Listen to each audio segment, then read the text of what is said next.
Unit 3, what I've seen historically with students is y'all probably maybe didn't hit Unit 3 as well as you did the other stuff in General Chemistry 1. Unit 3 actually talks about invisible energy. It's like energy you can't see, but you can actually have a thermometer and kind of see like thermal energy has been transferred. So we're just kind of building up to that. If you're one of those that likes to look for assignment slides, there is no assignment slide in part 1. So that's kind of nice. There will be no assignment. And do you guys remember we don't have class on Friday? So you have the test tomorrow, and then you're done until Monday. So, woohoo! So when I said like the Unit 3 looks at energy, kind of that invisible stream of energy, and we're going to actually see a thermometer go up, see the temperature rise as energy is transferred. The transfer of energy is called thermodynamics. Okay, studying that. And we're going to see that sometimes, we talked about the terms exothermic and endothermic, I think, in here. Some chemical reactions give off a lot of heat. They're exothermic. Some chemical reactions, actually, if you're holding the chemical reaction, it will go cold. Okay, that's endothermic. So those are chemical reactions, but there are some just physical processes where new substances are formed. Okay, that actually can be endothermic and exothermic too. So some days I don't feel like I have a lot of this. Okay, energy, if you read, if something has energy, it has the ability to do work and or transfer thermal energy. I said thermal energy instead of heat. Thermal energy and heat are the same thing. Okay. I guess we're not competing.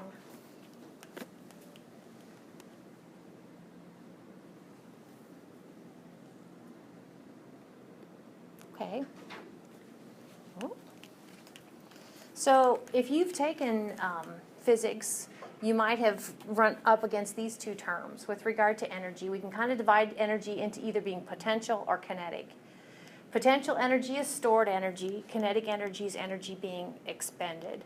Kinetic energy is oftentimes associated with some sort of motion.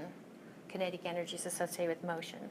So kinetic energy is being energy of an object in motion, potential energy. I mention that because we're talking about energy, just general energy. So units of energy, in the English system, unit of energy is calorie. So we're all about metric. So here in a minute, we're going to switch from English to metric, actually calories to joules. But if we start with the calorie, actually, when we talk about units, we need to go back to some sort of standard. So the standard was this. If you take 1 gram of water, one cute little gram, we'll make it a cube of water. Actually, this is going to kind of help us later. 1 gram of water. And if it goes from 14.5 degrees Celsius to, there's my same 1 gram, 15.5 degrees Celsius, it got warmer. And it got warmer by, and here's my little picture, okay, I am zapping it with energy. How much energy? I am zapping it with exactly 1 calorie. Okay, so it's almost an experiment anybody can do. Okay, that's the definition. That's the original definition of a calorie.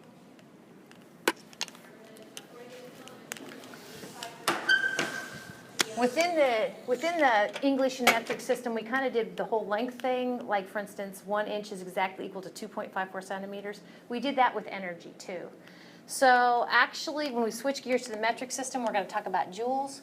And we have this exact relationship. 1 calorie in the English system is exactly equal to 4.184 joules in the metric system. So calories, if you're one of those that count calories, you're probably not counting just kind of heat flow, thermodynamic calories. You're probably counting dietary calories. And there is an exact relationship of 1,000 between the thermodynamic calories we're going to be talking about and the calories you see on your candy bar. It's a factor of 1,000. Okay. So 1 dietary calorie is 1,000 thermodynamic calories. Now this is one of my pet peeves. I've got a lot of them when it comes to who thought of this. But you see the difference between the two? It's just a matter of capitalization. So a capital C and abbreviated capital CAL is the dietary calories, and a lowercase c, which we're going to be dealing with, CAL, is the thermodynamic calories. All right. So on the next slide, you see the definition, or one definition of getting at the kinetic energy of an object, if its velocity is known, is KE is equal to 1/2 mv squared. So again, a little experiment that you can do. Basically, if we take a 2 kilogram object, so KE is equal to 2 kilograms, moving at 1 meter per second, okay? So its velocity is 1 meter per second. We're going to square that, and we're going to take this whole thing times 1/2. Okay? Bottom line, when you do all that, you get a value of the number 1. So that I just described, a 2 kilogram object moving at a velocity 1 meter per second, okay, that object has the amount of kinetic energy we call 1 joule. So abbreviation for joule is an uppercase J. Kind of makes up for the whole mole thing. You can only drop the E, joule, you get to drop the O-U-L-E. All right. So here is the definition of kinetic energy and how it works for the whole 2 kilogram mass moving at a velocity of 1 meter per second. Okay, so in the last few slides, I'm just going to summarize the things that we've talked about. Between the metric and English system, we have the joule and calorie thing. This is an exact relationship. 4.184 joules is exactly equal to 1 thermodynamic calorie. Okay. My stuff is not working again. We also talked about the thermodynamic calorie, that we'll be dealing with, the lowercase c, and the dietary calorie, capital case C. They have a relationship of 1,000 between them. So that all can come in handy sometimes. Okay. So we said that work is the ability to, or energy is the ability to do work and or transfer heat. Okay, heat and thermal energy are the same thing.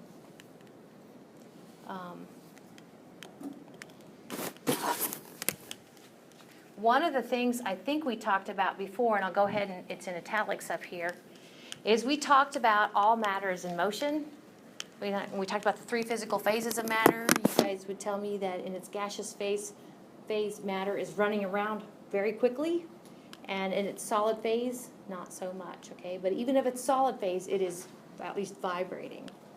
So all matter has motion. We said motion is associated with kinetic energy, okay? So honestly, in a sense, the amount of motion is directly related to its thermal energy.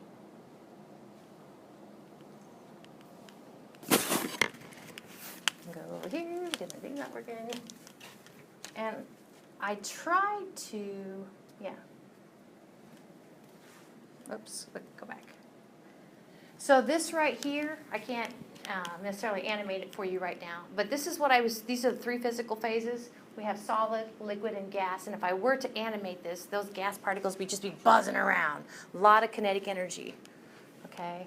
The solid particles, are they moving? Yeah, okay? All matter has motion. One thing about it is the cooler you cool these down, if you take the temperature down, they actually will go from left to right, from right back to left again. Gas can condense and liquid can freeze. So one of the things temperature does do, and I'll kind of animate this for you, is it tells you the relative motion of how thermal energy will move. So what this animation would do for you is on the left we have hot gas particles, and on the right we have cool gas particles. The hot ones are moving very fast, so I'll make a big arrow showing that they're moving very fast. Okay? The cool gas particles, not so much. Okay? So now if I were to go ahead and open a channel between those two so that they could, like, have an ant farm and they can go from one chamber to the other, the ones that are moving very fast would find their way quickly to the ones that are cold. And then you would have those fast-moving ones collide with those slow-moving ones and then bump a little bit if they would lose some energy and transfer it to the slow guys. So in this way, temperature does tell us the direction of heat flow. It's always from hot to cold. So that's what this is saying. We'll talk about spontaneity actually in Unit 5 in here. But spontaneous just means it just happens. Just spontaneous, yeah. Kind of like falling out of bed. So the terms heat and thermal energy can be used interchangeably. They are synonyms. And notice the emphasis up here. Temperature is not a synonym for heat. Temperature and heat are not the same thing. Okay, think of heat as literally a quantity of energy that an object possesses. Heat is that. Temperatures, you're just sticking a temperature probe in, and you're like, oh, well, that's what the temperature is. That's a gauge. That's one of three factors actually to kind of get at the thermal energy an object has. So we talked about intensive and extensive properties in Unit 1 in here. Intensive properties are independent of amount, and extensive properties do depend upon amount. So temperature is intensive. Temperature does not depend upon amount. I could take my thermometer and measure 100 degrees, 100 degree Fahrenheit for a cup of water.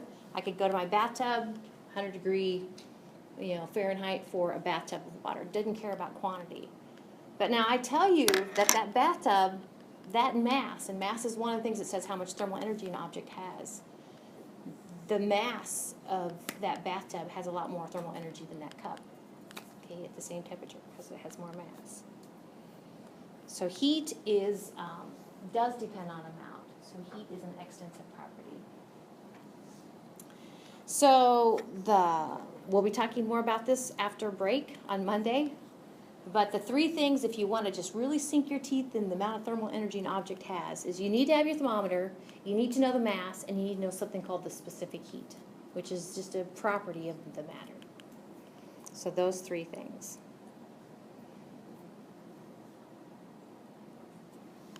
So, and this last one kind of goes back to, I had kind of the hot and the cold or cool sort of gas particles. You go ahead and let them mix, and the hot one's the heat is going to be transferred to the cooler ones. Kind of makes sense. But in transferring, they will slow down and the cool ones will speed up. It's kind of a neat little story. Now it's working. Okay. So that's kind of the background. And I need to finish up talking about, so you have your thermometer. And thermometers drive me nuts reading thermometers. I don't know, the gradations just, I have to look at them and look at them again. But you have your thermometer, and what are the units of your thermometer? Okay, so we're going to kind of focus on temperature. So you're probably familiar with the Fahrenheit scale. If you're like me, you want to know what the temperature is going to be today in Fahrenheit, right?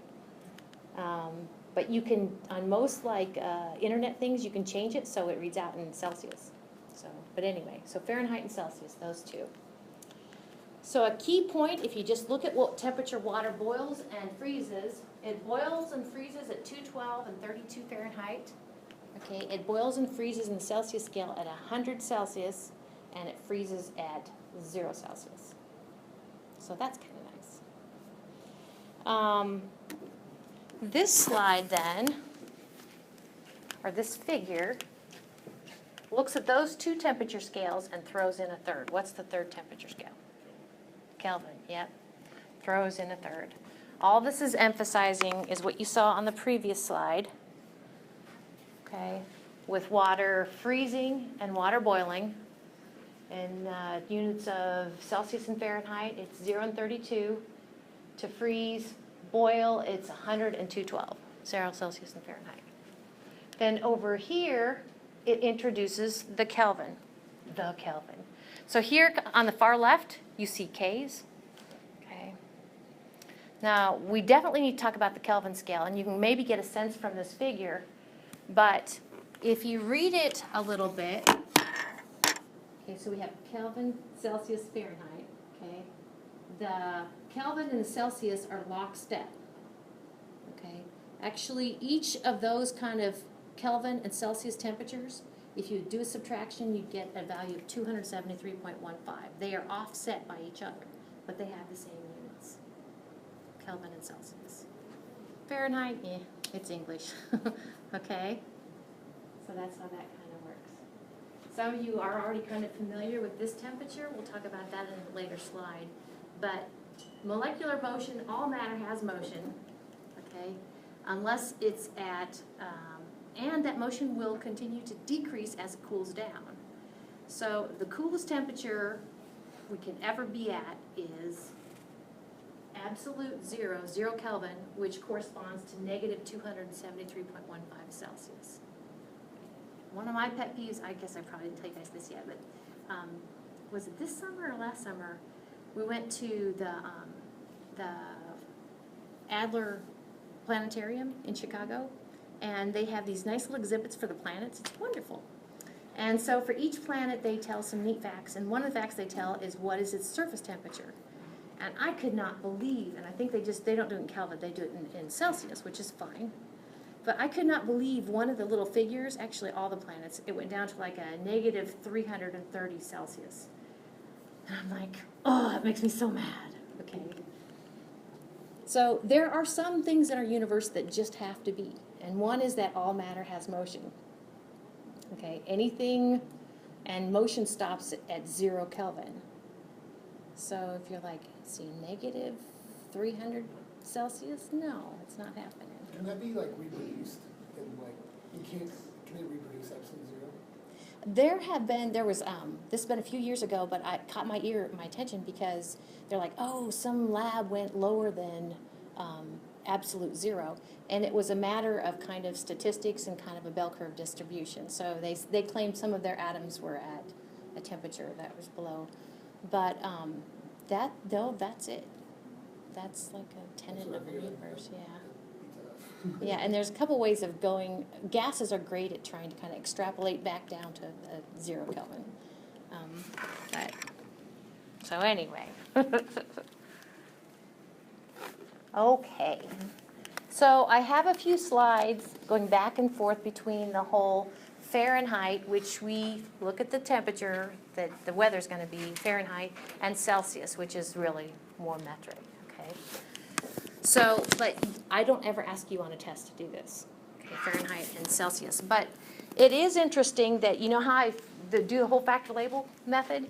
You cannot go back and forth between Fahrenheit and Celsius using factor label. It's because of the types of scales they are, and I do want to talk about that, okay? So the type of scales, the type of temperature scales that Fahrenheit and Celsius is not the best temperature scale. So I have these different temperature scale or different scales here. They're not all temperature scales. I have these different scales here. And they're starting with the wimpiest, or the what's like, is that really a scale, to the most sophisticated scale. So the first one would simply to be just to kind of group things, okay? So we've got one person with beautiful red hair, and then we're all else kind of browns and blacks. So what I don't know, it's hard to tell brown from black for me sometimes. But we could just, we could just separate the whole redhead from the rest of the class, okay? And that would be nominal scale. We could take it up a notch and say redheads are superior. Okay, we could actually imply some ranking there, and then we've got, and then I don't know how to then we could go with length or something, I don't know. So mine being, I don't know. But ordinal actually groups them, and again, but the thing here is they're both no numbers involved, okay? Nominal and ordinal, no numbers involved. Then we get numbers involved, interval, and actually this interval sort of scale is what the Fahrenheit and Celsius are, intervals. Because you know when there's a 10-degree temperature swing, you know what that feels like. Bless you, okay? So an interval is very much involved. Numbers are very much involved, okay? The last most sophisticated type of scale, and that's what the third temperature scale, that's what the Kelvin temperature scale is, actually ratio. The difference between interval and ratio, they both involve numbers, but ratio, the 0 really means something, okay? So, like 0 Celsius, what's it mean? Water freezes. Is there a negative Celsius? Yeah. Do we do the same thing with Fahrenheit? You know, what's so special about 0 Fahrenheit? Okay. But what's so special about 0 Kelvin? Yep. It's like the start of the scale. It's like if you step into the negative region, which you can't, it's absence that quantity, which in this case is thermal energy. Okay? Okay.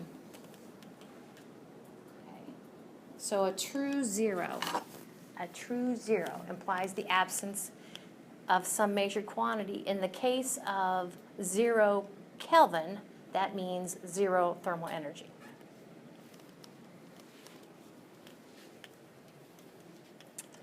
Okay.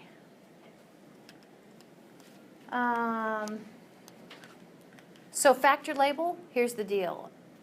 If you are dealing with the ultimate scale, your ratio level measurements scales, then you can go ahead and use factor label to convert. You can do all sorts of cool problems, no pun intended. So when we do chemistry problems, a lot of times, especially with gases, it has to be units of Kelvin because that's the only one that makes sense. That's the ratio scale. Now I'm going to kind of step back, and then next week we're going to talk about kind of temperature differences. And temperature differences, you can go with Celsius because you're just looking at that interval. So I don't know if that works for you, but that's kind of the way it works with those problems. Bless you. Okay, did you have something? No, I guess not. Okay, now in my slides, I kind of look at, I switch gears. Now I kind of step back and look at those two interval temperature scales, the Celsius and the Fahrenheit. So all this is looking at ordered pairs, two ordered pairs, the temperature at which water freezes and the temperature at which water boils. Okay, we have Fahrenheit along the y-axis and Celsius along the x-axis. And some of you guys know that if you have 2 points like that, you can actually come up with a relationship between y is equal to mx plus b by the straight line that's drawn. And so here we have y is equal to mx plus b. The slope is 1.8, and the b, or the y-intercept, is 32. Bottom line, and again, I don't have you guys necessarily do this because that's what Google is for. Bottom line, you can come up with this relationship between Fahrenheit and Celsius. It's not a factor label problem. Definitely can be done. The first one is actually, if you know the Celsius temperature, you plug your Celsius temperature in degrees Celsius, multiply it by 1.8, add 32, and you have the Fahrenheit. If you know the Fahrenheit, you subtract 32, divide by 1.8, and you know the Celsius. Okay? And I think you even have some problems, which I need to update my notes because I never have you guys do these. So this is a conversion from Celsius to Fahrenheit, 25 Celsius to Fahrenheit. Again, you can Google that. And this one is, this one's Fahrenheit to Celsius. So that's not much I care about. But I do more care about just a little bit more about the Kelvin temperature scale, make sure we're all on the same page. So it's the most sophisticated. It uses numbers. and it's 0 actually means the absence of thermal energy.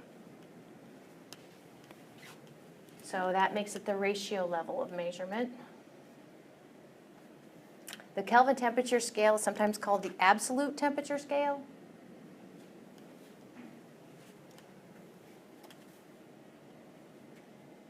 Zero Kelvin is the lowest possible temperature. That's why I get so mad at those people at the Adler for putting negative 330 Celsius. I'm like, what are you thinking? Okay. And then this is something that I had been kind of saying too, that the significance of 0 Kelvin, absence thermal energy, absence motion. But since all matter has motion, you've just violated a tenet of our universe. So don't worry about it. Now, at the top of this slide, if you want to write worry about this, you can. I would put a little star on this one. You do need to be able to convert between the two metric temperature systems. These are both metric. Their interval is the same, and they're offset by 273.15. Now, if you're like me, I always forget which way I need to go. Okay, but you can memorize this, or you can just kind of think it through when the time comes. But to get to Kelvin from Celsius, you add 273. To get to Celsius from Kelvin, you subtract 273. And it kind of makes sense if you think through it.